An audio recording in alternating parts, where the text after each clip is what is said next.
اینجوری دیگه وقتی بامبو میخری سرت کلا نمیره. دوستان سلام، امیررضا از چنل یوتیوبمون دارم براتون این پست رو میذارم. امیدوارم که دوستش داشته باشید. میخوام کلی توضیحات خفن بدم راجع به اینکه چه بامبویی بخریم چه بامبویی نخریم، اصلا بامبو چه گیاهی و به چه دردی میخوره.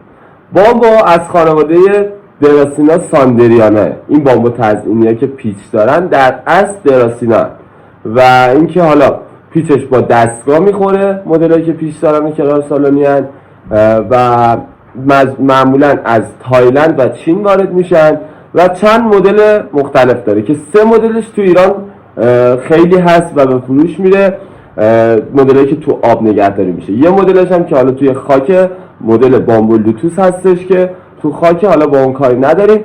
3 مدل گیاهی که آبزی هستن و توی آب هستن و تو ایران زیاد هستن، یه مدلش رومیزیه که ارتفاعش بین 50 تا 70 سانتی بدون پیچ که عکسشو براتون گذاشتم این بغل، و اینکه 2 مدل دیگه کنار سالونی و پیچ دارن.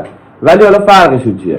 یه مدل، این مدل اسپریال که بازم عکسشو میذارم براتون ببینیدش، برگای بلند داره، 2 تا پیچ داره، ارتفاعش بین 110 تا 120 سانتی، گرونترین مدل بامبوه و دلیلش هم اینه که اینا هوایی وارد کشورمون میشن و اصلا مدل گرونیه به خاطر برگدار بودنش، ولی ریشه نداره.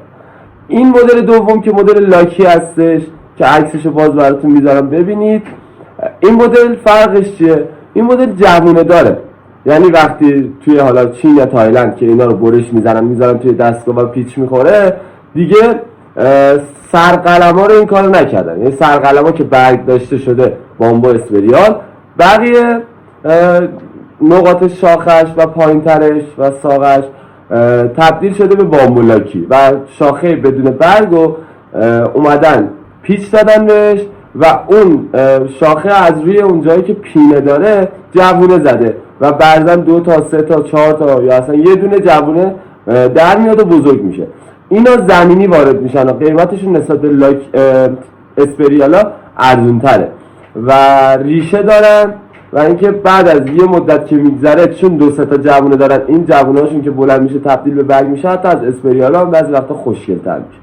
حالا کدومو بخریم کدومو نخریم؟ اسپریال الان تو کشورمون بین 350 تا 420 تومن شاخه، ولی لاکی از 130 تومن تا 178 تومن نهایتا. لاکی رو وقتی شما 5 شاخه‌شو میخرید 2 ماه 3 ماه نگهداری میکنید خیلی بلند میشه، بعد گلدونتون رو پر میکنه قشنگ، توی تنگی که میذارید قشنگ پر میشه چون تعداد جوونه‌هاش زیاده. ولی اسپریال چون ریشه نداره خطر خراب شدن هست و خیلی مبلغ زیادی شما هزینه کردید و اینکه همون یه دونه برگ بلند میشه میره بالا و وقتی بلند میشه برگ خودش تبدیل به ساقه میشه. یعنی شما تا خود پیچ ساقه دارید، 2 تا پیچو که میخوره وقتی برگ این بلند میشه دوباره بالاش دوباره میره تبدیل به ساقه میشه و بعد برگ میاد. یعنی بلند که میشه زیاد زیبایی نداره.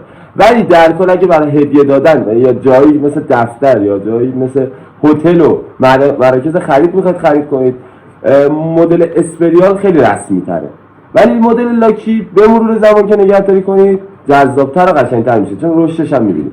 خیلی ممنون که ویدیو رو دیدید. ویدیو بدون ادیت شدنه و یه ذات من صحبت‌ها رو انجام دادم بدون قطع شدن. اگر توپقی زدم عذر میخوام. مرسی که چنل رو سابسکرایب میکنید و ویدیو رو لایک میکنید یا یه کامنت انگلیسی هم بذارید، ممنون میشم که سوابتون هم نپره.